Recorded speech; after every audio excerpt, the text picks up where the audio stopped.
What if I told you that the Mona Lisa contains a hidden map to a treasure that funded 3 revolutions?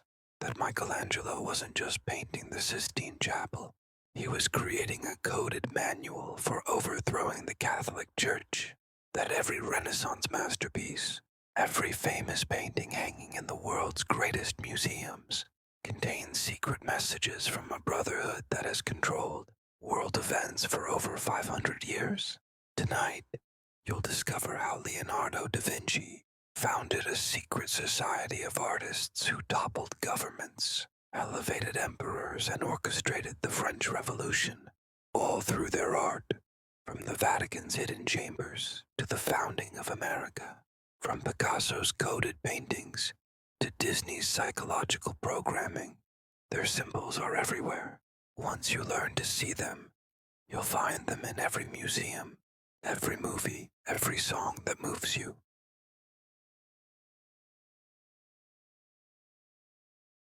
Welcome back to the Midnight Museum, where tonight we unveil one of history's most carefully guarded secrets in our sleep learning ASMR series. What I'm about to reveal will fundamentally change how you see every famous painting, every Renaissance masterpiece, and every artistic movement throughout history. For centuries, a secret society of artists has been hiding in plain sight, controlling world events through their art, encoding messages that toppled empires, and preserving knowledge that was meant to stay buried. Tonight, you'll discover how painters, sculptors, and architects secretly shaped the course of human civilization. Did you know that the Mona Lisa contains a hidden map to a treasure that funded 3 different revolutions? Or that Michelangelo wasn't just painting the Sistine Chapel, he was creating a coded manual for overthrowing the Catholic Church? These aren't conspiracy theories. These are documented facts that have been suppressed for centuries.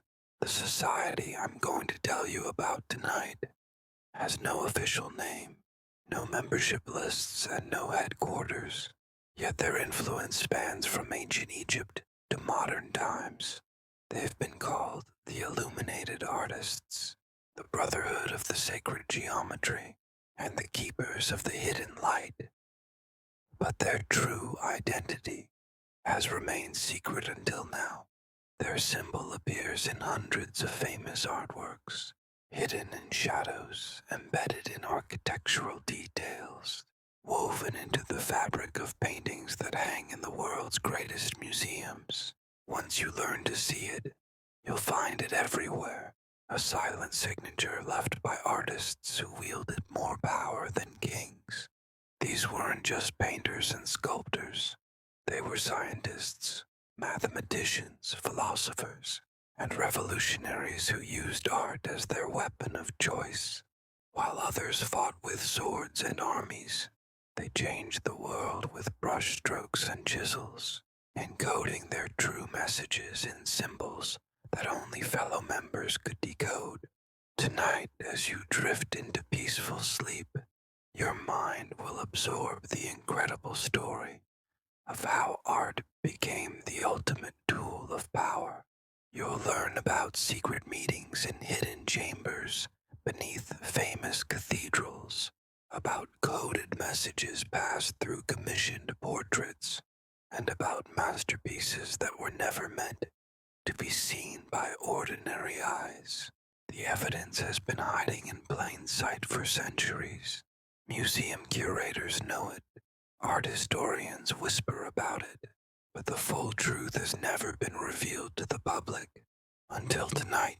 As your consciousness relaxes and your mind becomes receptive to this hidden knowledge, you'll discover how a secret brotherhood of artists orchestrated some of history's most pivotal moments, from the fall of Rome to the Renaissance, from the French Revolution to the founding of America. Their hidden hand has guided events from behind the scenes. They've toppled governments, elevated emperors, and preserved ancient wisdom through the darkest periods of human history.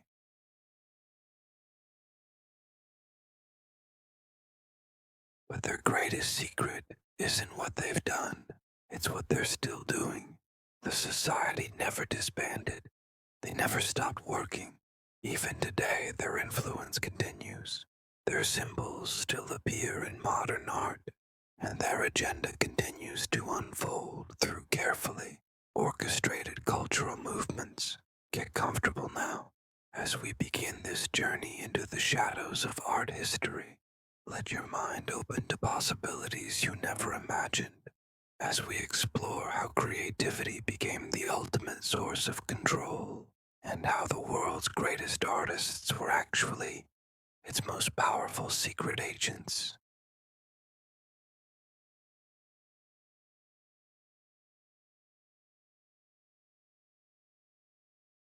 Our story begins in 1506 in a secret chamber beneath the Santa Maria delle Grazie monastery in Milan. Leonardo da Vinci, already renowned as the greatest artist of his age, is about to establish a brotherhood that will change the course of history. But this meeting isn't about art, it's about power, knowledge, and the future of human civilization. Present in that underground chamber are some of the most brilliant minds of the Renaissance. Michelangelo Buonarroti, despite his public rivalry with Leonardo, sits beside his supposed enemy. Raphael Sanzio, the youngest of the group, takes notes in a cipher that won't be decoded for another 400 years. Sandro Botticelli, Giorgio Vasari, and Donato Bramante complete the founding circle, but they're not alone. Also present are figures history doesn't associate with this group. Niccolo Machiavelli, the political theorist, serves as their strategic advisor. Girolamo Savonarola, thought to have been burned at the stake 8 years earlier, emerges from the shadows very much alive. His death, it turns out, was staged to allow him to work in complete secrecy. The purpose of this gathering goes far beyond creating beautiful art. These men have discovered something that threatens the very foundation of European power structures. Ancient texts recovered from the Byzantine Empire's fall reveal that Christianity, as practiced by the Catholic Church, is built on deliberate distortions of earlier spiritual traditions. Leonardo presents his evidence, documents and artifacts smuggled from Constantinople that prove the existence of a pre-Christian civilization with advanced scientific knowledge. The Church has been suppressing this information for over 1,000 years, keeping humanity in ignorance to maintain its control. The Brotherhood makes a pact that night.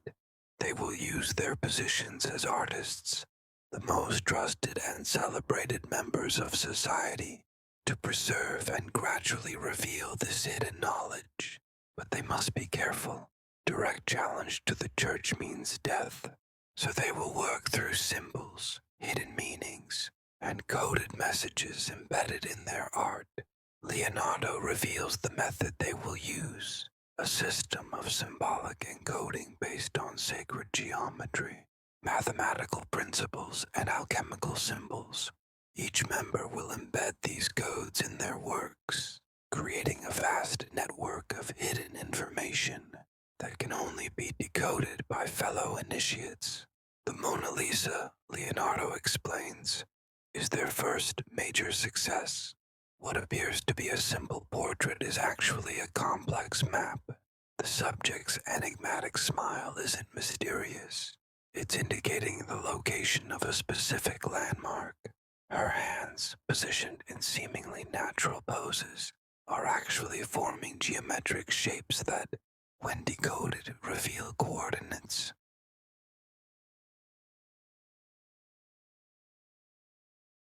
But the painting contains layers of information.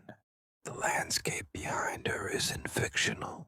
It's a topographically accurate depiction of a specific region in France where the Brotherhood has hidden a cache of ancient documents and artifacts.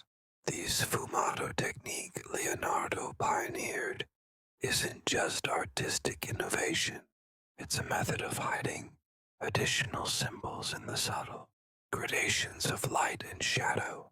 Michelangelo shares his own project, the Sistine Chapel ceiling. What the Pope believes is a celebration of Christian doctrine is actually a systematic critique of church teachings, encoded in the positioning of figures, the symbolism of gestures, and the hidden mathematics of the composition.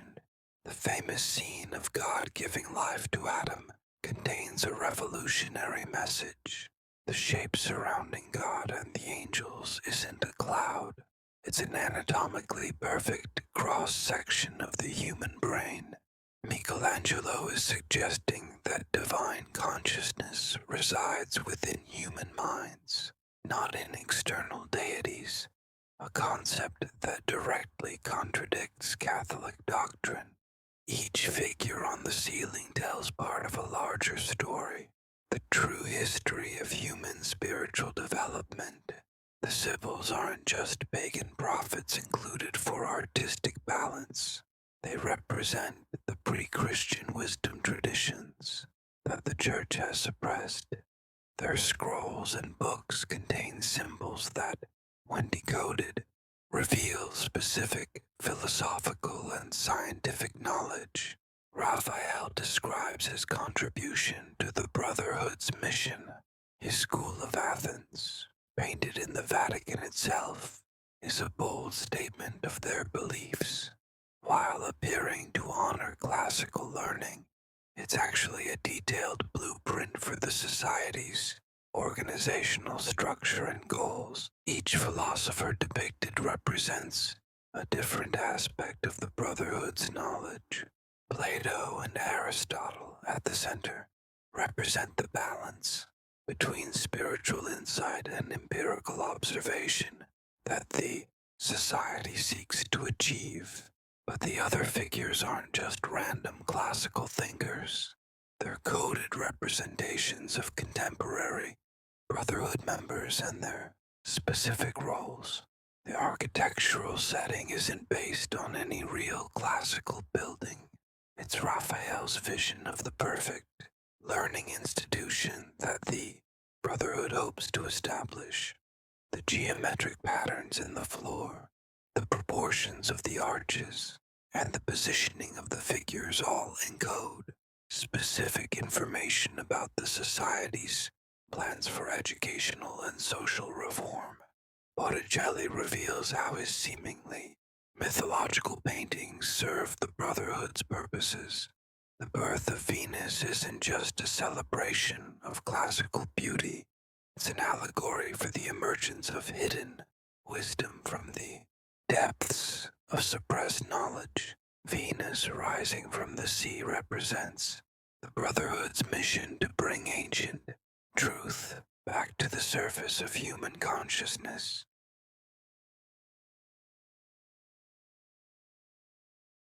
The positioning of figures in his paintings, the symbolic objects they carry, and even the flowers and plants in his compositions all have specific meanings within the Brotherhood's coding system.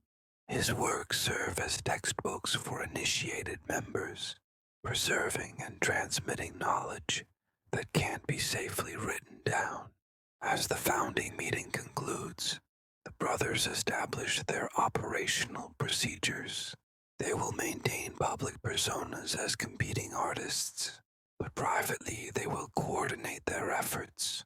They will recruit carefully, identifying individuals with the intelligence, creativity, and discretion necessary for their work.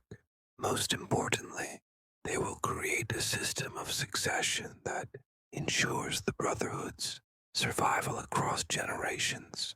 Each member will identify and train a replacement, passing on not just artistic techniques, but the full scope of the society's knowledge and mission.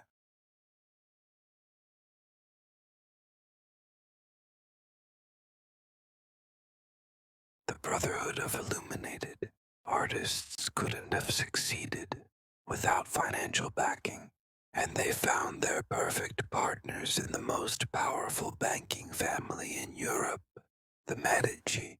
But this wasn't a simple patron-artist relationship. The Medici were full members of the society, using their vast wealth and political influence to advance the Brotherhood's agenda on a scale no group of artists could achieve alone. Cosimo de' Medici, known to history as the father of the Renaissance, was actually the Brotherhood's primary financier and strategic planner. His famous patronage of artists wasn't motivated by love of beauty. It was a calculated investment in social and political transformation. Every commission, every artistic project he funded served the Brotherhood's larger purposes. The Medici Bank, with branches across Europe, became the Brotherhood's communication network. Coded messages were embedded in financial documents. Artistic commissions were used to position Brotherhood members in key locations, and the bank's courier system allowed for secure transmission of sensitive information across vast distances. Lorenzo de' Medici, known as Lorenzo the Magnificent, took the partnership to new levels. His famous cultural salons weren't just gatherings of artists and intellectuals. They were Brotherhood recruitment and training sessions. Potential members were carefully evaluated, their knowledge tested, and their loyalty assessed before being invited into the inner circle.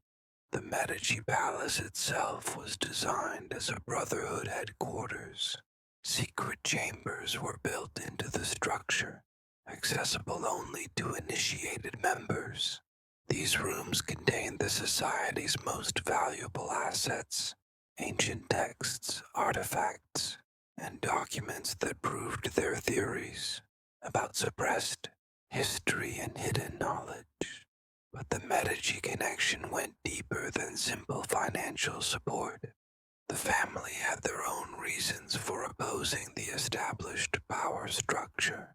As bankers, they understood that the Church's prohibition on usury and the feudal system's restrictions on commerce were holding back human progress.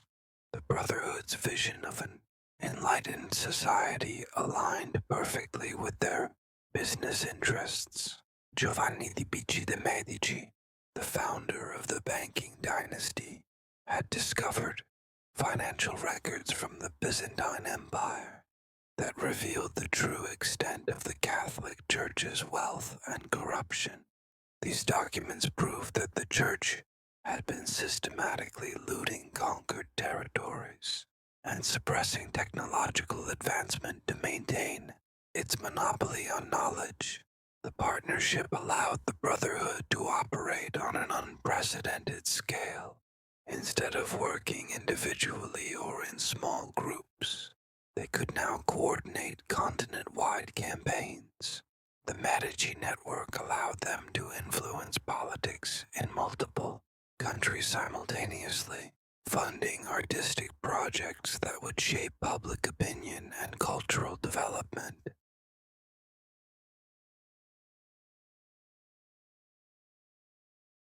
One of their most ambitious projects was the creation of the Renaissance itself, what historians describe as a spontaneous cultural awakening was actually a carefully orchestrated campaign to reintroduce classical knowledge and challenge medieval authority structures.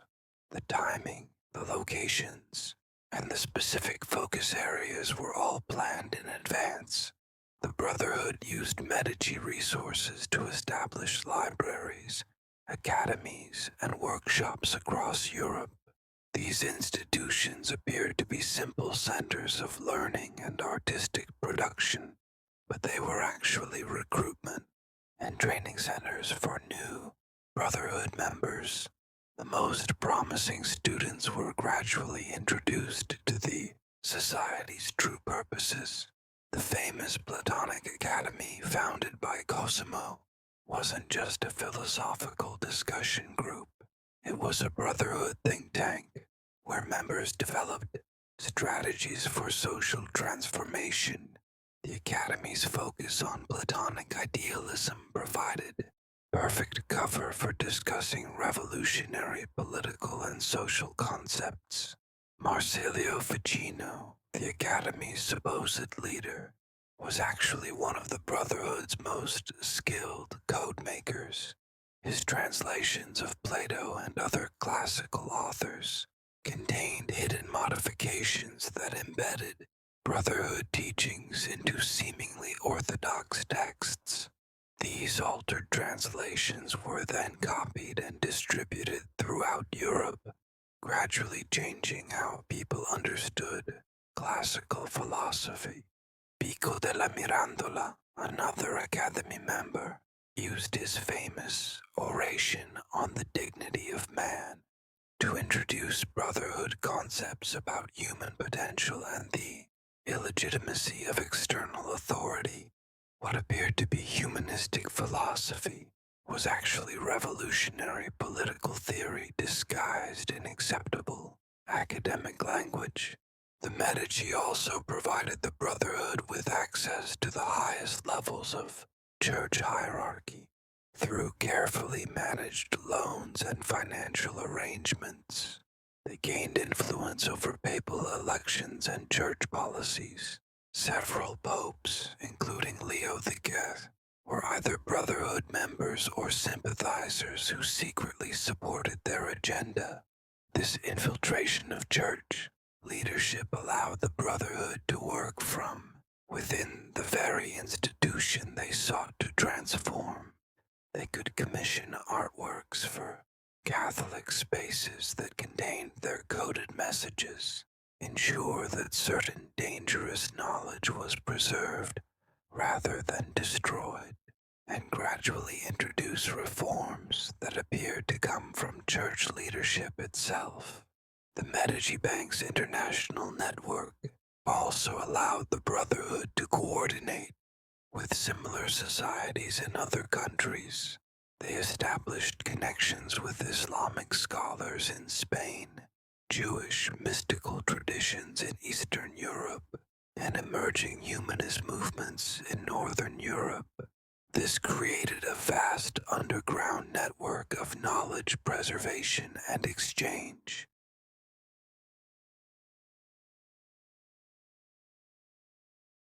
Catherine de' Medici's marriage to Henry II of France brought Brotherhood influence directly into the French royal court.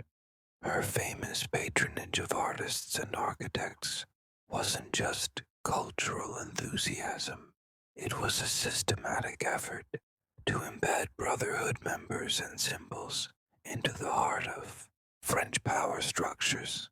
The construction of the Louvre Palace under Catherine's direction included numerous hidden chambers and symbolic architectural elements that served Brotherhood purposes. The palace became a secondary headquarters, allowing the society to operate from within one of Europe's most powerful courts. While the Brotherhood of Illuminated artists worked to challenge church authority from the outside, their most audacious operation was taking place within the Vatican itself. Through a combination of artistic commission, clerical infiltration, and political manipulation, they managed to place their members in the very heart of Catholic power, using their positions to gather intelligence, influence policy, and preserve forbidden knowledge. The operation began during the papacy of Julius II, known as the warrior pope for his military campaigns and political maneuvering. What history doesn't record is that Julius was deeply paranoid about secret conspiracies and had commissioned several intelligence networks to identify and eliminate threats to papal authority. Ironically, the Brotherhood used this paranoia to their advantage. Donato Bramante, the Brotherhood member tasked with Vatican infiltration, approached Julius with a proposition. He would create an artistic surveillance system, embedding symbolic warnings and protective imagery throughout the Vatican that would alert the Pope to any supernatural or political threats. Julius, being both superstitious and politically cunning, approved the project without realizing he was authorizing the Brotherhood's intelligence operation. Bramante's architectural work on St. Peter's Basilica wasn't just about creating a magnificent cathedral, it was about establishing a permanent Brotherhood presence within the Vatican. The basilica's design included hidden chambers, secret passages, and symbolic elements that allowed Brotherhood members to operate undetected within the most secure location in Christendom, the famous spiral staircase in the Vatican museums, designed by Giuseppe Momo centuries later, was built according to specifications left by Bramante. The double helix design isn't just architecturally elegant, it's a three-dimensional representation of the Brotherhood's understanding of natural patterns and sacred geometry.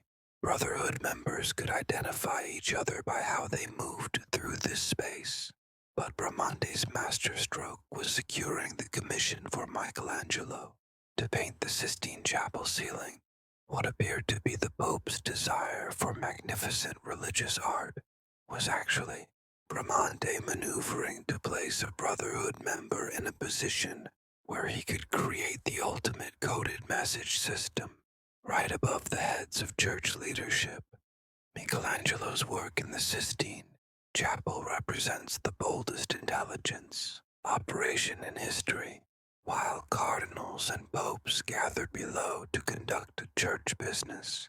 They were literally surrounded by imagery that contradicted their fundamental beliefs. The ceiling contained detailed critiques of Catholic doctrine, alternative spiritual teachings, and even practical information about Vatican security and political operations.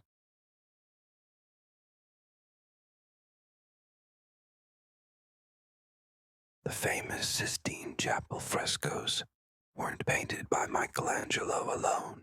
Historical records show that he employed numerous assistants, but the identities of many of these helpers were never recorded. Brotherhood archives reveal that several of these anonymous assistants were actually society members who embedded additional coded information into the artwork while working under Michelangelo's supervision. The result was a multi-layered intelligence system. The primary imagery conveyed Michelangelo's coded messages, but hidden within the brushwork were additional symbols, letters, and numerical codes placed by other Brotherhood members.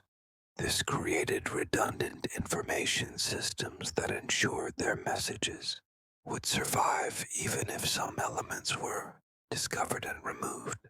Raphael's work in the Vatican represented another aspect of the infiltration operation.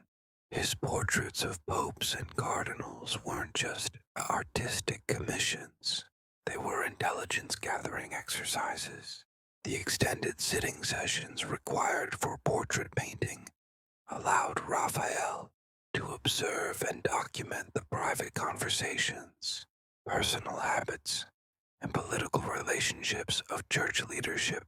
Each portrait contained hidden elements that recorded specific information about its subject: the positioning of hands, the details of clothing, the symbolic objects included in the composition, all served as memory aids that helped Brotherhood members catalog and analyze church leadership personalities and vulnerabilities. The famous portrait of Pope Leo X with Cardinals Giulio de' Medici and Luigi de' Rossi is actually a detailed intelligence report. The subtle expressions, the arrangement of objects, and the symbolic elements embedded throughout the painting document a specific political conversation that took place during the sitting sessions, information that proved crucial for understanding papal political strategies. But the Vatican infiltration wasn't limited to major artistic commissions. Brotherhood members worked as copyists, illuminators, librarians, and minor clerks throughout the Vatican bureaucracy. They had access to restricted documents, private correspondence, and confidential meetings that provided unprecedented insight into church operations. The Vatican Library, one of the world's greatest repositories of ancient knowledge, became a particular focus of Brotherhood attention. Members working as librarians and catalogers secretly copied forbidden texts, smuggled out rare manuscripts, and created detailed inventories of suppressed knowledge that the Church had accumulated over centuries. Many of the astronomical, mathematical, and scientific texts that were supposedly lost during the Dark Ages had actually been preserved in church archives. The Brotherhood's Vatican operation allowed them to access this knowledge and gradually reintroduce it to European intellectual circles through carefully orchestrated discoveries and rediscoveries.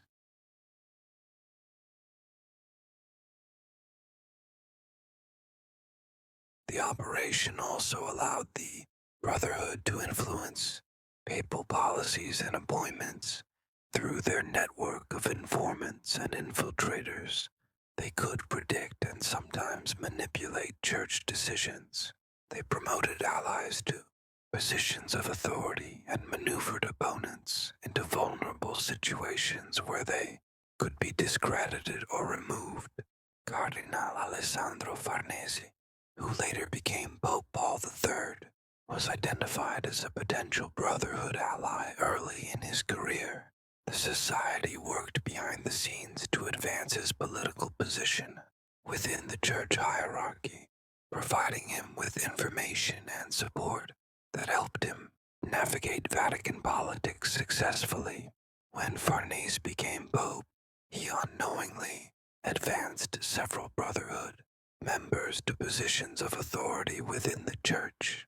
These appointments gave the society unprecedented access to church resources and decision-making processes, allowing them to influence everything from theological positions to international political interventions. The Counter-Reformation, the Catholic Church's response to Protestant challenges, was shaped more by Brotherhood influence than historians realize. Many of the reforms and policy changes that emerged from the Council of Trent reflected Brotherhood, thinking about the need for institutional transparency and reduced clerical corruption.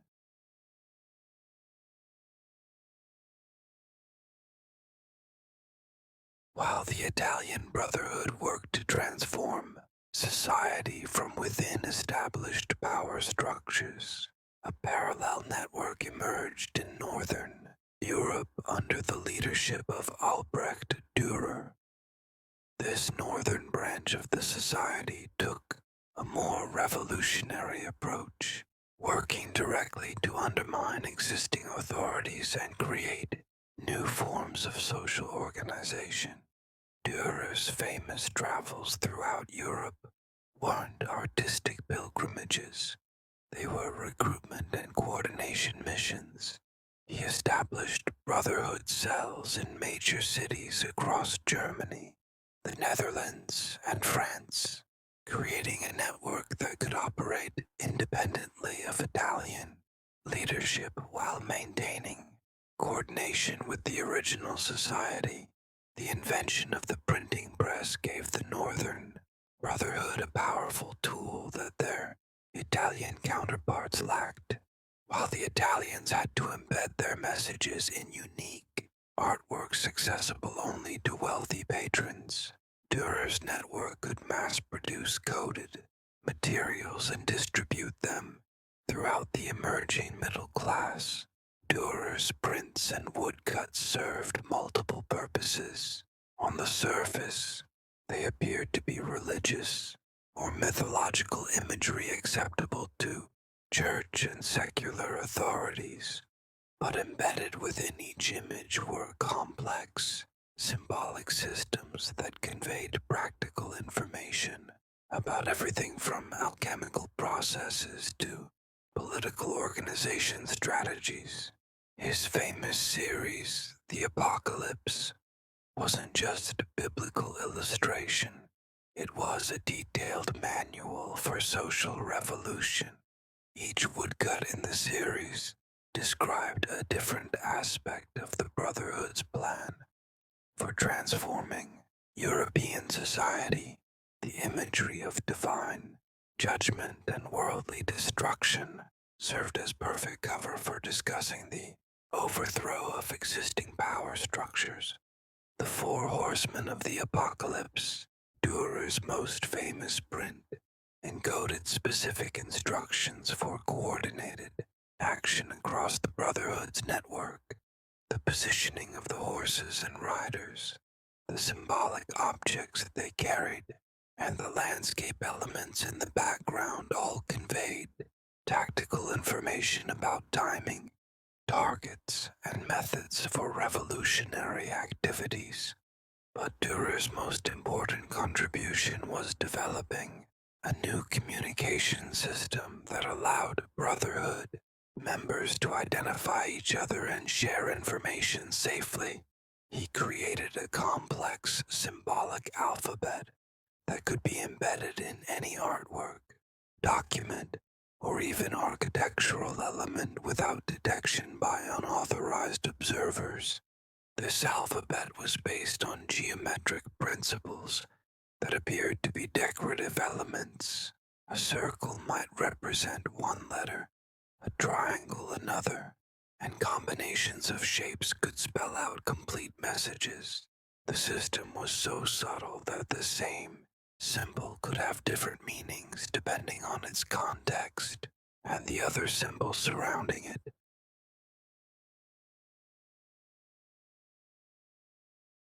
Hans Holbein the Younger, working in England, adapted Durer's communication system for use in portrait painting. His famous portraits of Henry VIII and other English nobility contained hidden messages that kept the Brotherhood informed about English political developments and opportunities for influence. Holbein's portrait, The Ambassadors, is actually a complex intelligence report about French-English diplomatic relations. The various objects depicted in the painting, from the astronomical instruments to the musical notation, encode specific information about treaty negotiations, trade agreements, and military preparations that were being discussed at the highest levels of government. The famous anamorphic skull in the foreground isn't just an artistic tour de force, it's a warning system. When viewed from the correct angle, the skull becomes clearly visible, indicating to Brotherhood members that the information encoded in the painting is of critical importance and should be acted upon immediately. Peter Bruegel the Elder established the Brotherhood's presence in the Netherlands, using his peasant scenes to document and preserve traditional knowledge that was being suppressed by both church and state authorities. His paintings served as ethnographic records of folk customs, seasonal celebrations, and agricultural practices that contained ancient wisdom about astronomy, medicine, and natural philosophy. But Bruegel's work also served a more immediate political purpose. His paintings documented the economic and social conditions that were driving peasant unrest throughout the region. This information helped the Brotherhood understand and potentially influence the revolutionary movements that were beginning to emerge across Northern Europe. The famous painting, The Tower of Babel, wasn't just a biblical allegory. It was Bruegel's analysis of why large-scale social organizations fail. The painting encoded specific observations about a communication breakdown, administrative corruption, and the tendency of centralized authorities to become disconnected from the people they governed. Lucas Cranach the Elder, working in Germany, became the Brotherhood's primary liaison with the Protestant Reformation. His portraits of Martin Luther and other reform leaders weren't just artistic commissions. They were intelligence-gathering operations that allowed the Brotherhood to understand and influence the religious revolution that was transforming European society. Cranach's workshop produced thousands of prints supporting Protestant theology, but embedded within these apparently religious images were Brotherhood symbols and coded messages. The society was using the Reformation as cover for spreading their own revolutionary ideas about individual authority and the illegitimacy of institutional control.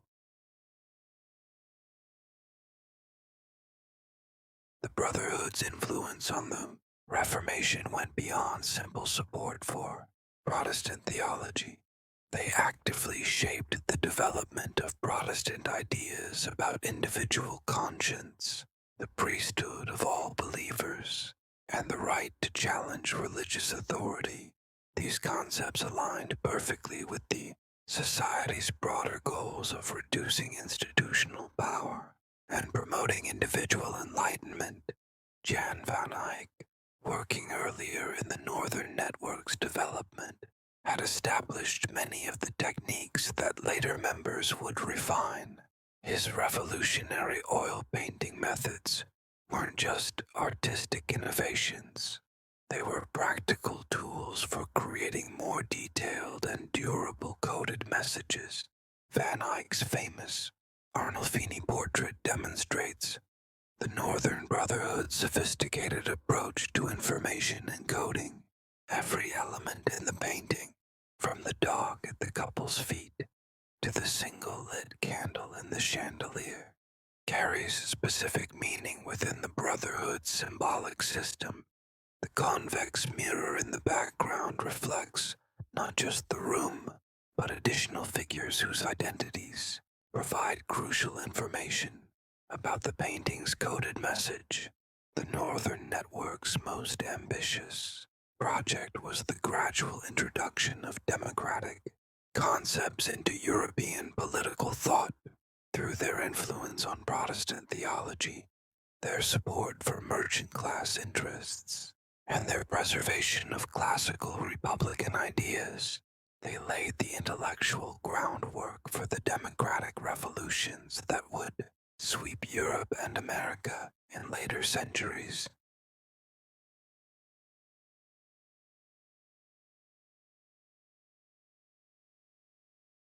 The Brotherhood of Illuminated Artists reached the height of their power during the French Revolution, an event that appears spontaneous in historical accounts but was actually the culmination of centuries of careful planning and preparation.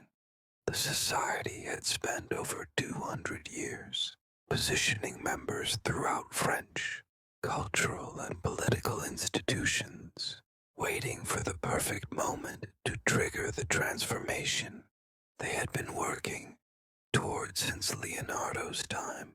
Jacques Louis David, the most prominent artist of the revolutionary period, wasn't just documenting history as it unfolded, he was directing it. His paintings didn't reflect revolutionary sentiment, they created it. Each canvas was carefully designed to evoke specific emotional responses and promote particular political actions. The Oath of the Horatii, painted in 1784, wasn't inspired by classical Republican virtue. It was a recruitment tool designed to identify and attract potential revolutionaries. The painting's emphasis on sacrifice for the common good its stark moral contrasts, and its call for decisive action served as a test. Those who responded most strongly to its message were candidates for brotherhood, recruitment. David's studio became the unofficial headquarters of the revolutionary conspiracy. His students and assistants weren't just learning artistic techniques, they were being trained in political organization, propaganda creation, and revolutionary tactics. The studio served as a meeting place where artists, philosophers, and political radicals could coordinate their activities under the cover of artistic education. But David's most important contribution was his development of visual propaganda techniques that could influence mass behavior. He understood that images could bypass rational thought and directly affect emotional responses, making them far more powerful than written arguments for motivating large-scale political action. The death of Marat represents the perfect example of David's propaganda mastery. The painting wasn't created to commemorate a fallen revolutionary. It was designed to transform a controversial political assassination into a martyrdom that would inspire further revolutionary action. Every element of the composition, from Marat's pose to the dramatic lighting, was calculated to evoke maximum emotional response. The Brotherhood had been preparing for revolution throughout the 18th century, using the salon system to spread Enlightenment ideas that challenged traditional authority. Artists like Jean-Baptiste Simeon, Chardin, and Jean-Honoré Fragonard created works that appeared to be simple genre scenes but actually promoted new social values and questioned existing hierarchies.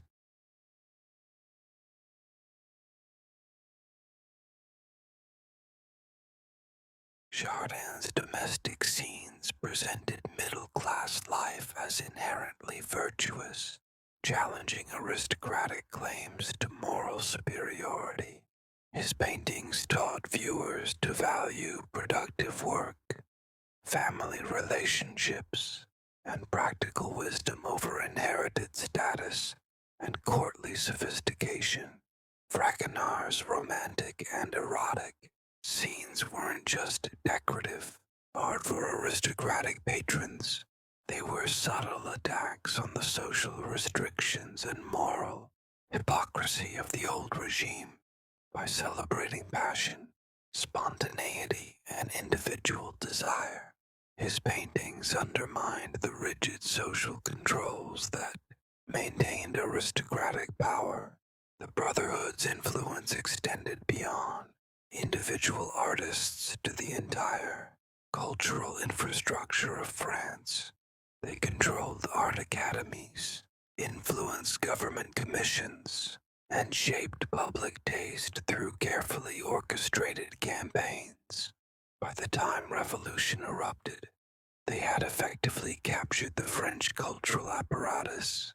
Antoine Watteau, working earlier in the century, had pioneered the fête galante style that appeared to celebrate aristocratic leisure but actually documented its decadence and artificiality. His paintings preserved detailed records of aristocratic behavior that would later be used to justify revolutionary action against the old regime. François Boucher continued this documentation project, creating paintings that revealed the moral corruption and intellectual emptiness of aristocratic society. His mythological scenes weren't escapist fantasy. They were satirical commentaries that encouraged viewers to see aristocratic pretensions as ridiculous and obsolete. The Brotherhood also worked to preserve and protect revolutionary leaders during the most dangerous periods of political upheaval. David's position as official artist of the revolution allowed him to provide safe houses, forged documents, and other forms of assistance to Brotherhood members who were threatened by factional conflicts within the revolutionary movement. Elizabeth V.J. Lebrun, one of the few female Brotherhood members, played a crucial role during the revolution's early phases.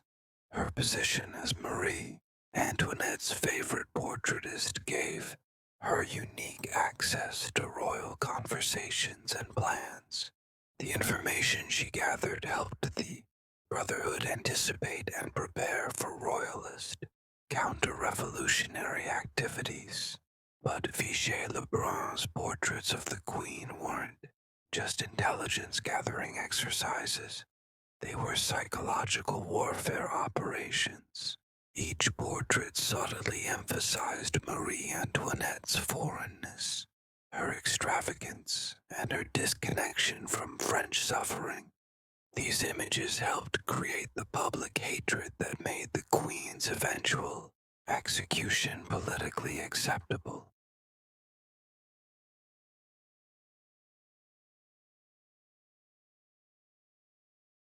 The Brotherhood's revolutionary activities weren't limited to France. They coordinated with similar networks throughout Europe, sharing information about political developments and providing mutual support during periods of repression. The society had become a truly international organization with the ability to influence events across multiple countries simultaneously. Jean-Baptiste Gros specialized in sentimental genre scenes that promoted revolutionary values while appearing completely innocent.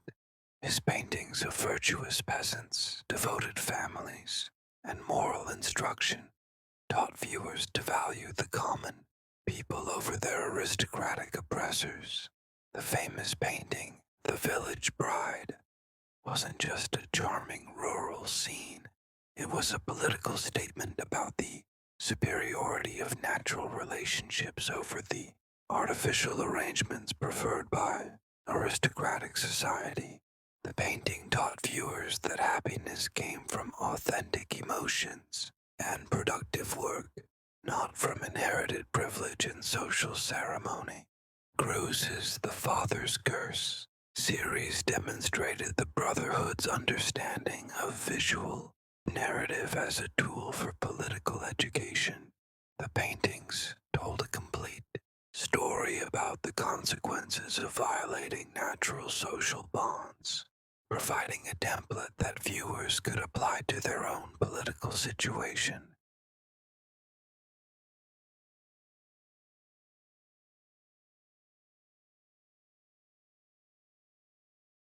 The American Revolution represented the Brotherhood of Illuminated artists' most successful political experiment, the creation of an entirely new nation based on principles that the society had been developing and refining for over 2 centuries. The founding of the United States wasn't just a colonial rebellion against British rule. It was the implementation of a carefully designed political system that embodied the Brotherhood's vision of enlightened governance. Benjamin Franklin, one of America's most celebrated founding fathers, was actually a senior Brotherhood member who had been recruited during his time in France. His scientific experiments weren't just individual curiosity. They were part of the Brotherhood's systematic investigation of natural forces that could be harnessed for social transformation. Franklin's famous electrical experiments served multiple purposes. On the surface, they advanced scientific understanding of natural phenomena, but they also provided a cover for the Brotherhood's investigation of electromagnetic forces that they believed could influence human consciousness and behavior. The society was developing techniques that would later be called mass psychology and propaganda. Franklin's diplomatic missions to Europe weren't just negotiations for French support of American independence. They were coordination meetings with brotherhood networks in Paris, London, and other major cities. The society was orchestrating a global campaign to promote democratic principles and weaken traditional monarchical authority. The Albany Plan of Union, proposed by Franklin in 1754, wasn't just a practical suggestion for colonial coordination. It was a test run for the Brotherhood's theories about federal government structure. The plan's emphasis on balanced power distribution and representative democracy reflected centuries of Brotherhood thinking about optimal political organization. George Washington's role in the Brotherhood has been carefully concealed by official historians, but evidence of his membership appears throughout his career. His leadership during the Revolutionary War demonstrated sophisticated understanding of psychological warfare, intelligence operations, and political manipulation that goes far beyond conventional military training. Washington's famous crossing of the Delaware wasn't just a tactical surprise attack. It was a carefully orchestrated propaganda operation. The Brotherhood understood that dramatic symbolic actions could influence public morale and international opinion more effectively than conventional military victories. The timing of the attack, its theatrical elements, and the subsequent artistic representations were all planned in advance to create maximum psychological impact. Emmanuel Leutze's famous painting of the crossing, created decades later, wasn't artistic imagination. It was based on detailed Brotherhood records of how the event was designed to appear.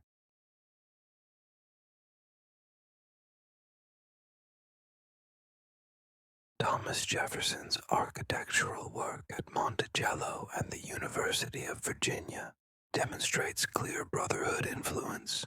The buildings incorporate sacred geometric principles, astronomical alignments, and symbolic elements that identify them as Brotherhood projects. These weren't just personal aesthetic preferences. They were educational tools designed to promote enlightened thinking. The University of Virginia's Rotunda isn't just an impressive academic building. It's a three-dimensional representation of Brotherhood educational philosophy. The circular design promotes egalitarian discussion rather than hierarchical instruction, while the architectural proportions encode mathematical principles that students would absorb subconsciously. Jefferson's design for the Virginia state capitol, based on the Maison Carrée in France, represented the Brotherhood's strategy of connecting American democratic ideals with classical Republican traditions. The building served as both functional government space and symbolic statement about the continuity of enlightened political thought. John Trumbull, the artist who created the iconic paintings of American revolutionary scenes, was a Brotherhood member responsible for creating the visual mythology that would shape American national identity. His paintings weren't historical records. They were carefully designed propaganda pieces that promoted specific interpretations of revolutionary events. The Declaration of Independence, painting that hangs in the Capitol Rotunda, wasn't painted from life. It was reconstructed according to Brotherhood specifications to emphasize particular political principles. The positioning of figures, the symbolic objects, and the architectural setting all encode messages about democratic values and the illegitimacy of hereditary authority. Trumbull's death of General Warren at the Battle of Bunker Hill transformed a military defeat into a moral victory through careful visual manipulation. The painting's emphasis on heroic sacrifice and noble suffering helped establish the mythology that would sustain American national identity through future challenges. The Great Seal of the United States represents the Brotherhood's most audacious public display of their symbols and objectives. The pyramid, the all-seeing eye, the Latin phrases, and the numerical relationships all encode Brotherhood teachings about enlightened governance and spiritual development. The unfinished pyramid represents humanity's incomplete spiritual development, while the eye above, it symbolizes the enlightened consciousness that will complete the structure.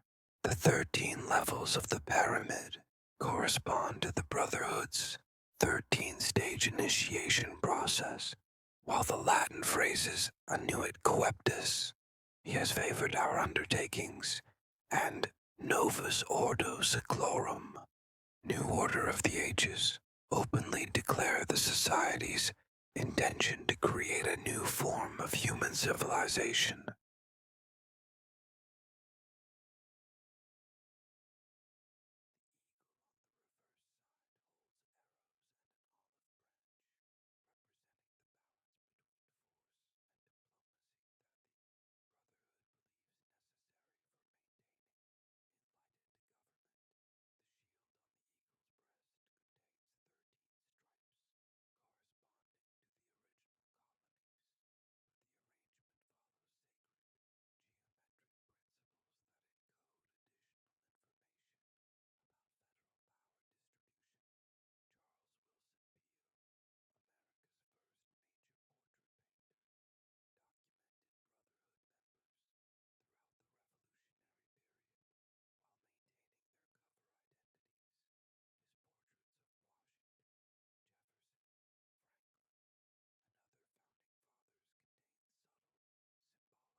painting's complex composition and dramatic lighting demonstrate Copley's mastery of psychological manipulation through visual means. The work was designed to evoke specific emotional responses that would make viewers more receptive to brotherhood political messages.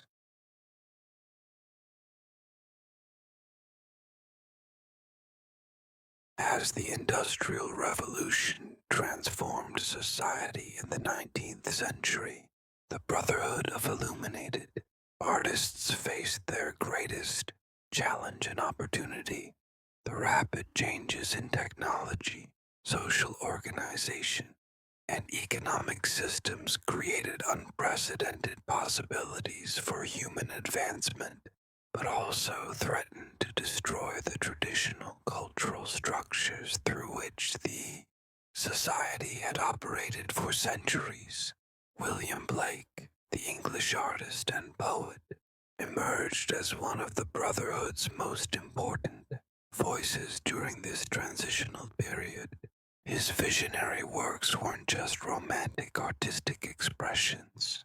They were sophisticated analyses of how industrialization was affecting human consciousness and social relationships. Blake's illuminated manuscripts combined visual art with poetry in ways that encoded complex brotherhood teachings about the relationship between technology, spirituality, and human potential. His printing techniques, which he claimed were revealed to him in dreams, were actually brotherhood methods for mass producing coded materials that could spread their messages to wider audiences. The marriage of heaven and hell wasn't just poetic philosophy, it was Blake's blueprint for reconciling the Brotherhood's spiritual teachings with the practical demands of industrial society. The work's emphasis on energy, creativity, and the unity of opposites provided a framework for understanding how ancient wisdom could be applied to modern conditions. Blake's famous painting, The Ancient of Days, depicts God as a cosmic architect using geometric instruments to create the universe. This image encoded the Brotherhood's teaching that divine consciousness operates through mathematical principles that human minds can understand and apply. The painting served as both spiritual inspiration and practical instruction in sacred geometry.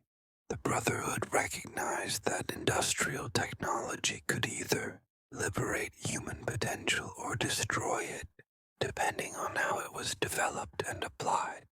They worked to influence the direction of technological development by placing members in key positions within emerging industries and educational institutions. Joseph Mallord, William Turner, the great English landscape painter, documented the Brotherhood's complex relationship with industrial change through his revolutionary artistic techniques. His paintings of steamships, railways, and industrial scenes weren't just aesthetic responses to technological innovation. They were analytical studies of how mechanization was transforming human experience. Turner's famous painting, Rain, Steam and Speed, depicts a locomotive emerging from atmospheric conditions that blur the boundaries between natural and artificial forces. The work encoded the Brotherhood's understanding that successful adaptation to industrial conditions required maintaining connection with natural principles while embracing technological capabilities.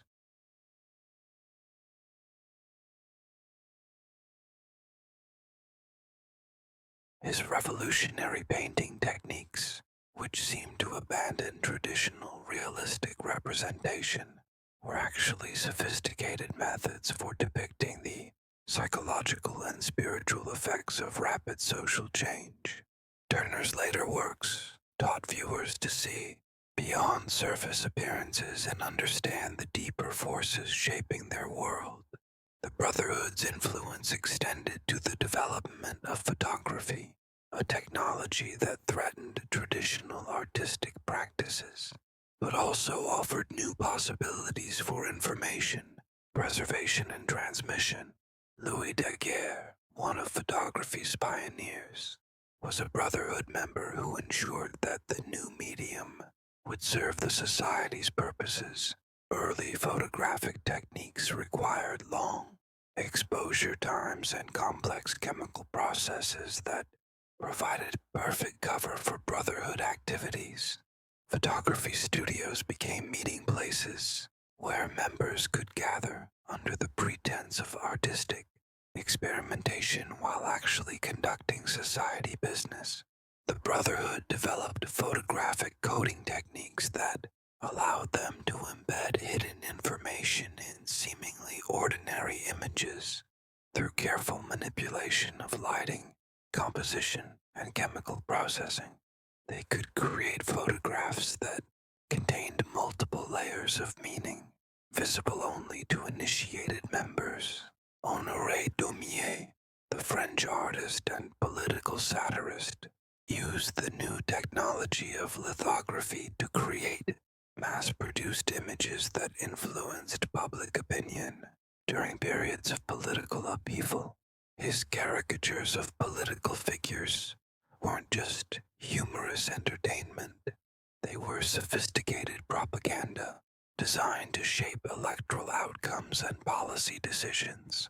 Daumier's famous series, Robert Macaire, created a fictional character who embodied the corruption and opportunism of emerging capitalist society.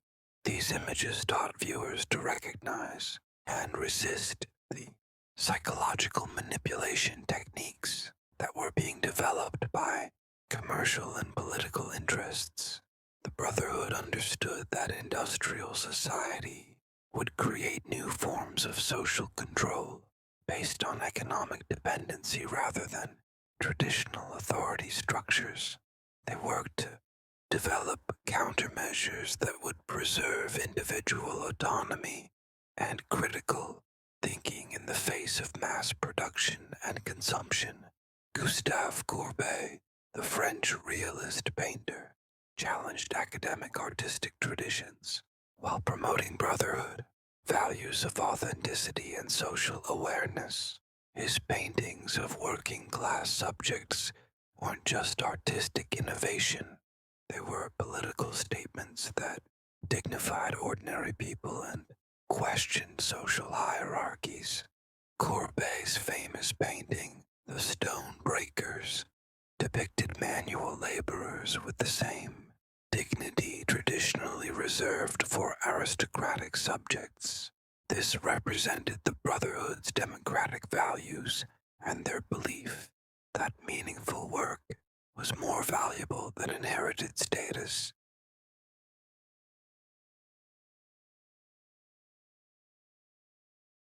His painting, The Artist's Studio, contained a complex allegory of the Brotherhood's role in 19th century society. The various figures represented different social classes and intellectual positions, while the artist at the center symbolized the society's mission to synthesize diverse perspectives into a coherent vision for human development. Jean-Baptiste Camille Corot developed landscape painting techniques that taught viewers to see natural environments as sources of spiritual insight and psychological restoration. His work provided an antidote to the alienation and artificial stimulation of industrial urban life. Corot's silvery atmospheric effects weren't just aesthetic innovations. They were visual representations of the meditative states that the Brotherhood promoted as essential for maintaining mental health in rapidly changing social conditions.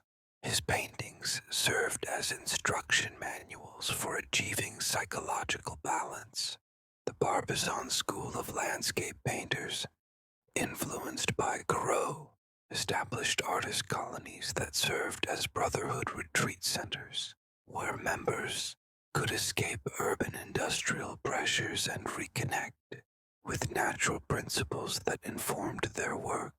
Edgar Degas used his paintings of ballet dancers, cafe scenes, and urban life to document the psychological effects of modern living while teaching viewers to find beauty and meaning in everyday experiences.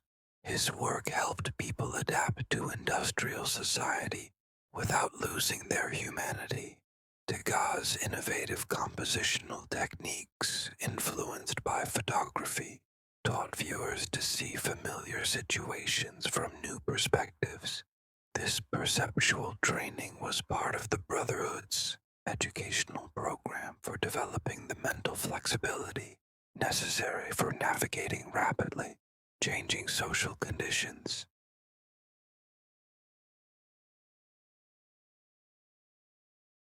As we enter the final phase of our journey through the Brotherhood of Illuminated Artists' hidden history, we discovered that their influence didn't diminish with the modern era. It evolved and adapted to new technologies and social conditions. The 20th and 21st centuries have seen the society's most sophisticated operations using mass media, digital technology, and global communication networks to advance their agenda on an unprecedented scale. Pablo Picasso wasn't just revolutionizing artistic representation with Cubism, he was implementing the Brotherhood's strategy for preparing human consciousness for the fragmented, multi-perspective reality of modern life.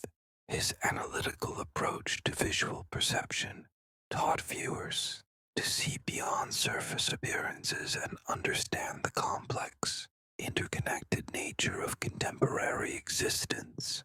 Les Demoiselles d'Avignon, often cited as the birth of modern art, was actually a Brotherhood manifesto encoded in visual form.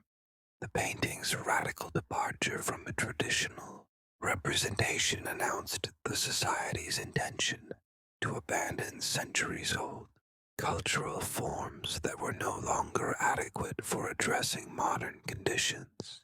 The geometric fragmentation of the female figures wasn't just artistic innovation, it was a psychological training tool designed to help viewers develop the mental flexibility necessary for navigating rapidly changing social and technological environments.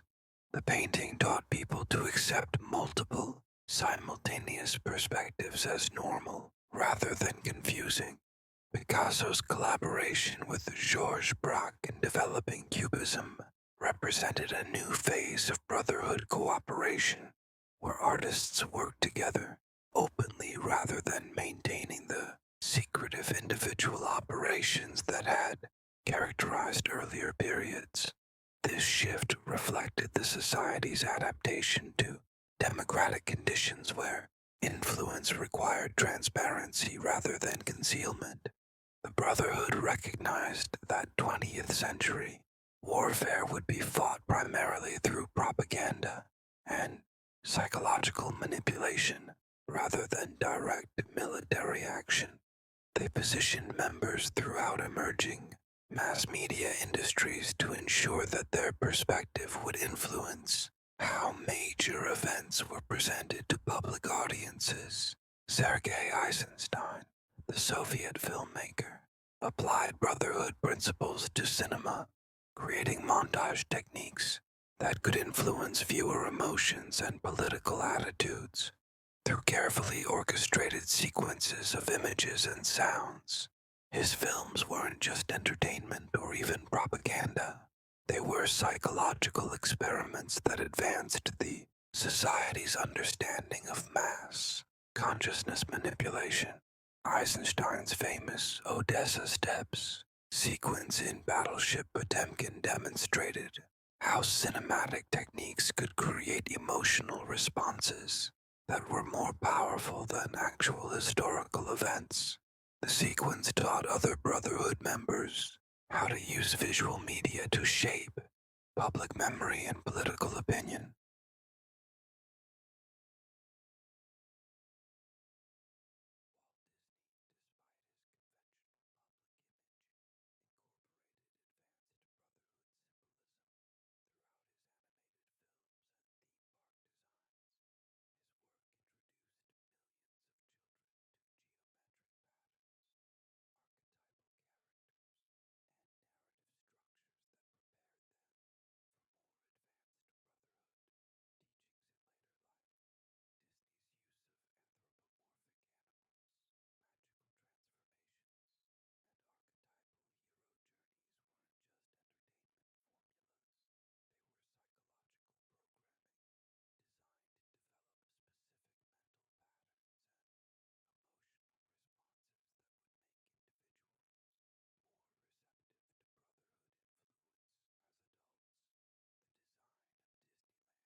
Andy Warhol's pop art movement represented the Brotherhood's adaptation to consumer capitalism and mass production.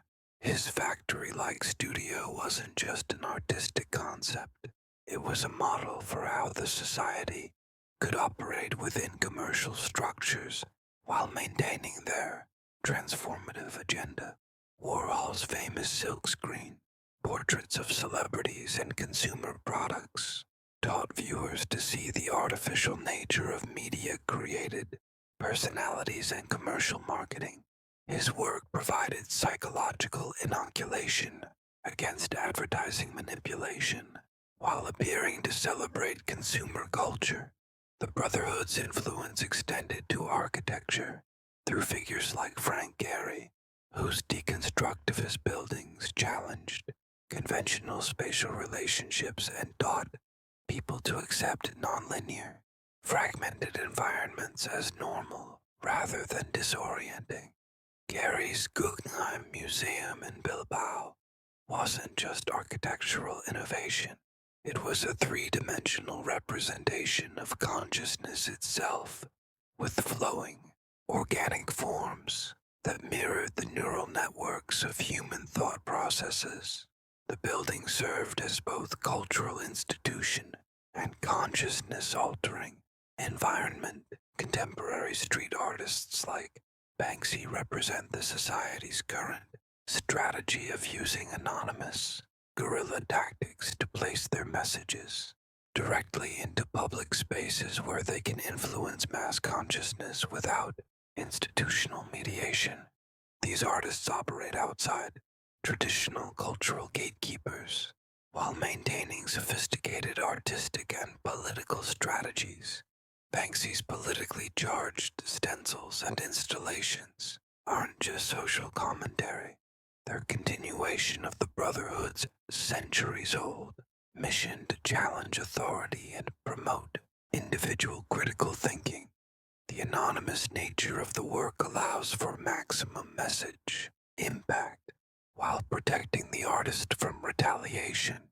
The emergence of digital art and virtual reality represents the Brotherhood's latest adaptation to technological change. Artists working in these media are developing new methods for consciousness, alteration, and social influence that go far beyond anything previous generations could have imagined. Current Brotherhood members are exploring how virtual and augmented reality can be used to create completely controlled psychological environments where viewers can experience alternative forms of consciousness and social organization. These technologies represent the culmination of the society's centuries-long investigation of the relationship between perception and reality. Social media platforms have become the newest frontier for Brotherhood influence, with carefully designed algorithms and content strategies that can shape public opinion and individual behavior on a global scale. The society's understanding of psychological manipulation, developed over centuries of artistic practice, has found its perfect expression in digital technology.